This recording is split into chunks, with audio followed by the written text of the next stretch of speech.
باشە لە وەرزی پاییزای ئێستا یەکەم ڕۆژی وەرزی پاییزە وردە لە هەرێمی کوردستان و لە عێراق و ناوچەکە بەگشتی دەستکراوە بە چاندنی نەمامەکان لە عێراقا دەستپێشخەریەک هەیە بۆ چاندنی هەزاران نەمام و لە سامەڕاوە دەستی پێکردووە بە بینەری دیمەنەکان.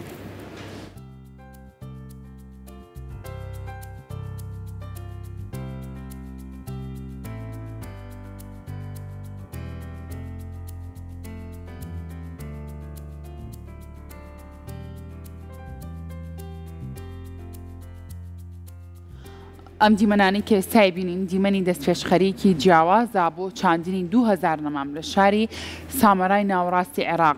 شۆڕق عەبدولخالق ئەندازیاری کشت و کاڵی لە میانی پرۆژەیەکدا بۆ چاندنی هەزاران نەمام باز لەو هەوڵانە دەکات کە بۆ یارمەتیدان لە بەرەنگاربوونەوەی زیادبوونی بە بیابانبوونی شاری سامەڕا بەڕێوە دەچێت. بەڵێ ئامانجی چاندنی نەمامەکان لە ماوەی هەڵمەتەکەدا ژمارەیان لە نێوان 1500 بۆ 2000 نەمامدایە. ڕێژەیەکی زۆر باشە و جێ دڵخۆشیە هەر بۆیە نەتەوەی گرتوەکان و دەستەی کاربەدەستانی ژینگەی عێراق کارەکەن بۆ دۆزینەوەی چارەسەر بۆ گۆڕانی کەشوهەوا و کەمکردنەوەی مەترسیەکان. ئەم چالاکیەش بەشێکە لەو پرۆژانە نەمامەکان لەلایەن کەسانی خۆبەخشەوە ئەچێنرێت.